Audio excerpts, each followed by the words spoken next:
And coming to you from the world of AV programming and control with James King, I'm Steve Greenblatt, and this is Ask the Programmer. Hey, James, good to be back with you again. Oh, it's great to be back, Steve. Looking forward to this topic. This is going to be a good one. Sure is. We're actually very pleased to have a fan of the show and our first guest. And I'll let James introduce her, and we're excited to be joined by Erin Maher-Moran. Thank you, Steve. Yeah, it's great to have Erin on here. I won't do much talking, but give a quick intro. Erin is a member of the Slack group I run. Also, she's a fellow board member of HEPMA, and she works in higher ed as well. So over to you, Erin. Why don't you give our listeners a little background? Well, hi, thanks for having me. And it's awesome to be able to actually come onto a podcast and talk about programming, because most of the ones that I've been on recently, they're very focused on the higher ed technology management and not as much on what I really like to do, which is programming. But yeah, I work for Johns Hopkins University. And as you can see from my lovely logo, my department has a really cute name, but we do a lot of really amazing things on the Homewood campus of Johns Hopkins University. We do all of the designing, installing, support of all the AV systems in the general pool classrooms, as well as a lot of the departmental spaces too. So, Steve, if you don't mind, first question for Erin.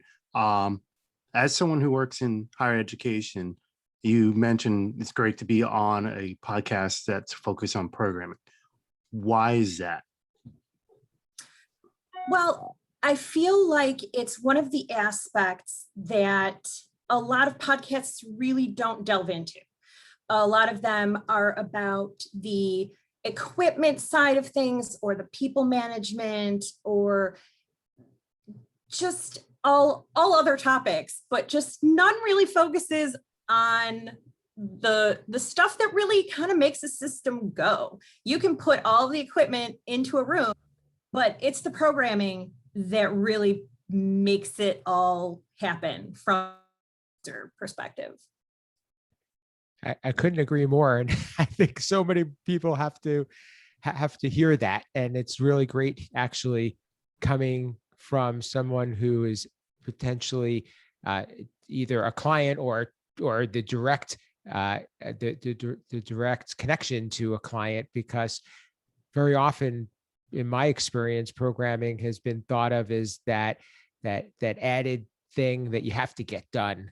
And it's it's always the nemesis of an integration project, because it's the one that's so intangible and hard to deal with, and you have to deal with that programmer who you have to wrangle and make sure that they don't get themselves in trouble. And it's so nice to hear that it's looked at as being the important part of a project, because I've been trying to say that for years and years.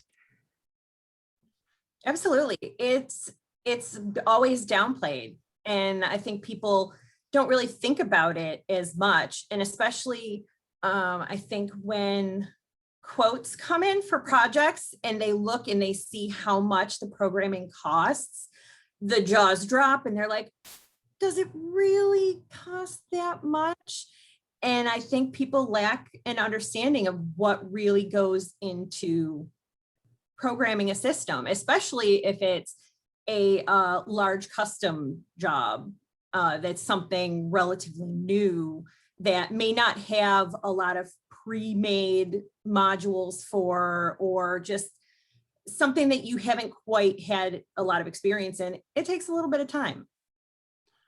Yeah, I find just like we as AV pros always say, AV is brought to the table late, because everyone's like, oh yeah, the room's done, now let's talk about AV. Now, program is, to me, is to AV, where it's like, okay, we got all our equipment, we got all the wiring, well, now let's talk about programming. It's always the last to the table. I think Erin said it pretty well. And it's one of those things is, yes, a user can look at a projector and go, okay, this projector is brighter than the next one, but they can't look at code. They don't know unless it's experience. I would also agree with that as well. I mean, this is you guys just keep on preaching, because this is really something that has to be heard. Quite honestly, it's such a hard thing to explain to people that don't appreciate it. And so, I guess one of my questions is how, Erin, how has your background in programming helped you be able to oversee your department and also the type of projects that you undertake? Because from my perspective, and we haven't known each other very long, but as it sounds like you're fully an in-house integrator, it sounds like to me. Yeah, we probably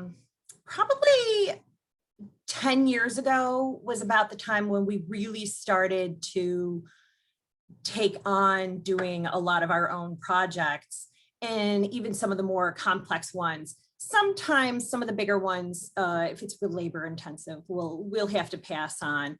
And also it depends on my schedule, because there are just some programs that are going to be a little too much time, and it's just time I don't have. But I have been doing control system programming for 20 years now, 20 plus years. I'm trying to think of when I took my first class over in New Jersey, and but it's been a while. And that was one of my main selling points when I got my job at Johns Hopkins, because they were like, we have this building full of these systems.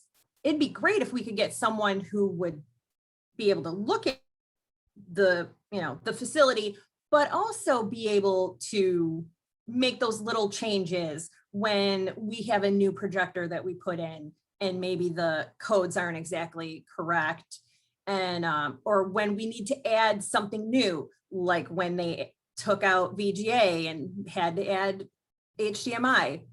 That would have taken a whole lot of hours for an outside programmer to take care of. But for me, it was a pretty easy peasy job, and I could do it in between classes if I needed to, even if I just had an hour time slot to upload some code, it was easy enough to do. So as I have been at Hopkins for a while, they recognized that there was a need to have a full-time programmer. And so all I had done for a while was the control system programming, the web kind of portal, backend upkeep, and also the team's website. So, but after a while, now that things are getting a little more set it and forget it, I didn't have as much things to do. And as the team grew and changed, they realized we need somebody to kind of keep an eye on all of it. So then I moved up to supervisor, then up to manager. But I feel like because I have that programming background, it's always gonna be thing that I want to do, even though I'm now encouraging some of my staff members to take programming classes. And one of them even, my system designer, apologized because he was like, well, some of the systems I'm designing now don't necessarily need programming. They need more configuration. And I was like, that is fine. That is okay. I don't need to be programming as much these days. So, but I appreciated the effort. That's A good. lot of what I would then think of a programmer being, and from what I heard in your explanation, is kind of almost like the conductor, the one who knows how to play the different instruments, but is not necessarily the expert. So you know how everything should work and how it should sound, but you don't do all of the pieces to make everything come together. It it sounds like that experience of programming kind of relates to that type of a role. Absolutely. That's a good analogy. It is a very good one. So I have a question for you, Erin. You've been saying you've been programming AV for 20 years, which is outstanding. I am fairly new to the game. I've only been doing AV programming probably 6 to 7 years now.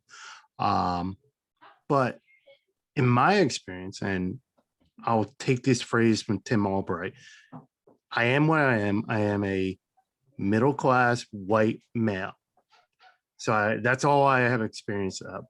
Can you as a female in programming, which is I think is not heavily female oriented, can you talk about that a little bit? Yeah, it's the first class I took, I was the only woman in the class. And I'm definitely glad to say that over the years, that has changed a little bit. Not a whole lot, but I think sometimes it's not something as much that appeals to women because it's much more, I can't think of how to put it, but it's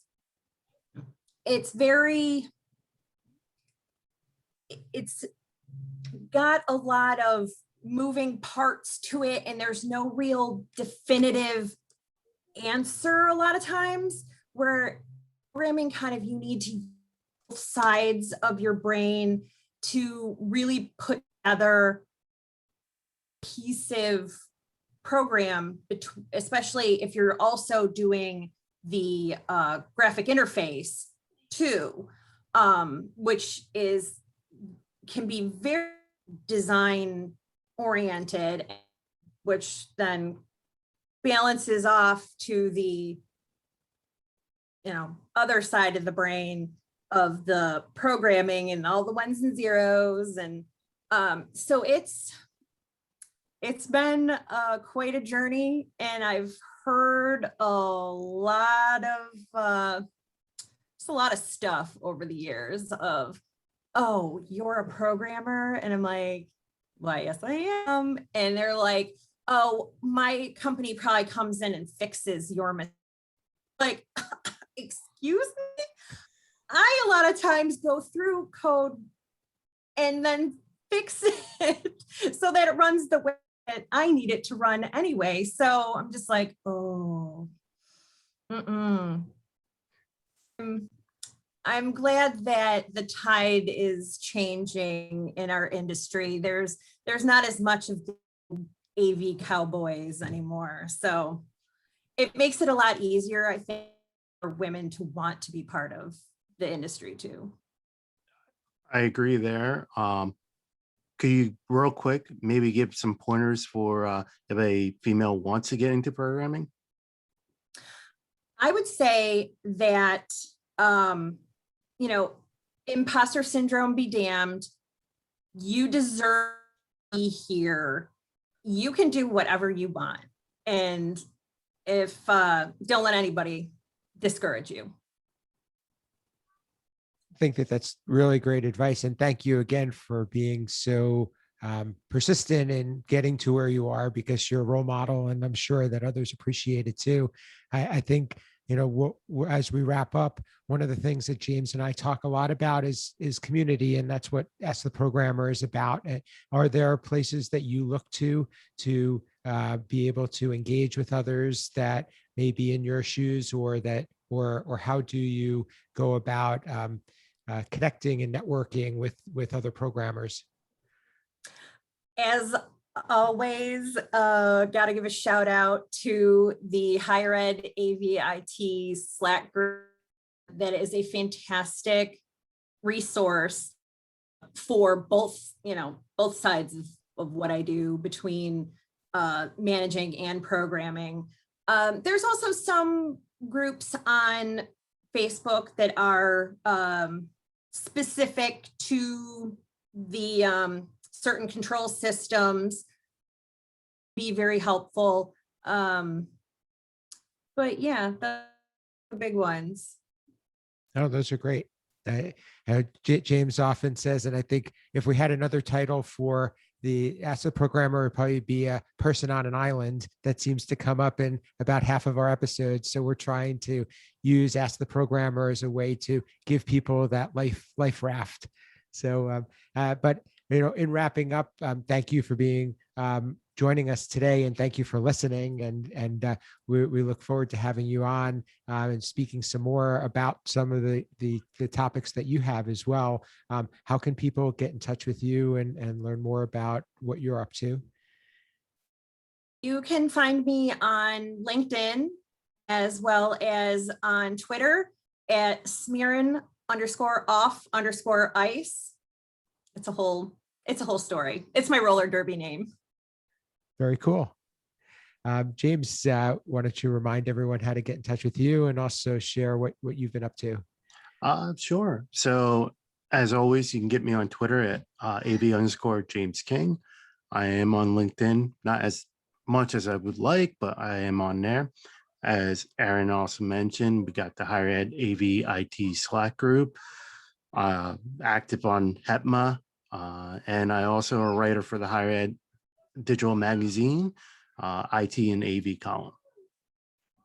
And for me, you can reach me simply on social media at Steve Greenblatt. But what's most important to James and me is that you connect with us to talk about programming. So please reach out and let us know what you think about the show. Leave us a review, a rating.